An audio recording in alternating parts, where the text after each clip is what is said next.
নমস্কার, আমি শশাঙ্ক শেখর দাস। আমি নির্বাচন কমিশনের কাছে একটা মেসেজ পাঠাতে চাইছি, যেটা ভিডিও করেই পাঠাবো। আমরা ভারতের একেবারে বনেদি মানুষ। হাজার হাজার বছর ধরে ভারতে আমরা আদিবাসিন্দা ভারতে বাস করছি।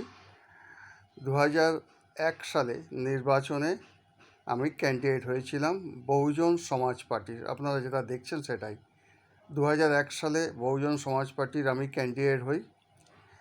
মিরাকেল ঘটনা, সেই ক্যান্ডিডেট হওয়ার কারণে রানিং পার্টি বা রুলিং পার্টি তখন সিপিএম ছিল, হেরে গিয়েছিল মাত্র 5 ভোটে।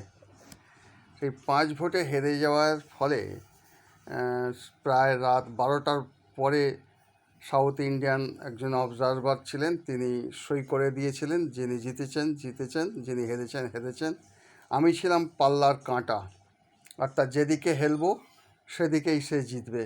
কারণ ভোটার ব্যালট পেপার, যেটা পোস্টাল ব্যালট, সেটার ওপরেই নির্ধারণ হচ্ছিল সব কিছু। সেই কারণে আমি কোনো দিকে হেলিনি। আমি যেমন স্টিক দাঁড়িয়েছিলাম তেমনই দাঁড়িয়েছিলাম।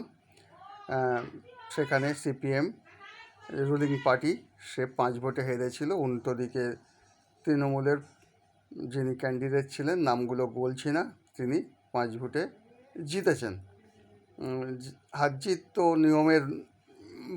নিয়মেই পড়ে, কিন্তু আমি যেহেতু এই সুযোগ করে দিইনি, সেই কারণে আমার 2002 থেকে আমার ভোটার লিস্টের নাম উঠতো না। তা সেটা নিশ্চয়ই কোনো রাজনৈতিক দল ওঠায় না, বন্ধ করে না, এরকম কোনো ব্যাপার না। তাহলে সরকারি কর্মচারীরাই অবশ্যই এইটা করে। তো আমি নির্বাচন কমিশন এবং তথা সমস্ত মিডিয়াম, সমস্ত জনগণ, সমস্ত মিডিয়ার কাছে আমার অনুরোধ এবং সমস্ত জনগণের কাছে অনুরোধ যে অপরাধীর সাজা হোক। যদি অপরাধীর সাজা না হয় বা হচ্ছে না বলেই আজকে গুণন্তর পদ্ধতিতে অপরাধ বেড়েই চলেছে। কী কারণে আমার নামগুলো ডিলিট হয়ে যাচ্ছিল বা নামগুলো ওঠাচ্ছিল না, আমি সংযোজন করে ফের নিজের নাম ওঠাতে বাধ্য হয়েছি কয়েকবার। আমার কোনো ভুলভ্রান্তি থাকলে অবশ্যই বলবেন, আমার সেটা মার্জনা করবেন। আমি চাই এই অপদার্থ কোনো সরকারি কর্মচারীর উপযুক্ত সাজা হোক। আর সেটা কি হলো না হলো আমি যেন জানতে পারি, এটা আমার অনুরোধ রইল। ধন্যবাদ।